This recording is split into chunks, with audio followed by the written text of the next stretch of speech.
وہی تو ہے جس نے سورج کو خوب روشن اور چاند کو بھی منور بنایا اور چاند کی منزلیں مقرر کی تاکہ تم برسوں کا شمار اور کاموں کا حساب معلوم کرو۔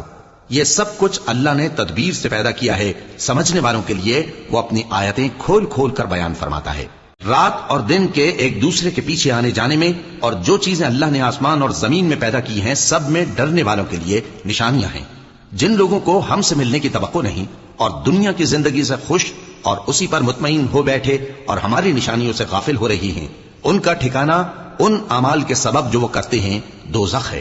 اور جو لوگ ایمان لائے اور نیک کام کرتے رہے ان کو ان کا پروردگار ان کے ایمان کی وجہ سے جنتوں میں پہنچا دے گا، ان کے نیچے نعمت کے باغوں میں نہریں بہ رہی ہوں گی۔ جب وہ ان میں ان کی نعمتوں کو دیکھیں گے تو بے ساختہ کہیں گے سبحان اللہ، اور آپس میں ان کی دعا سلام علیکم ہوگی، اور ان کا آخری قول یہ ہوگا کہ اللہ رب العالمین کی حمد اور اس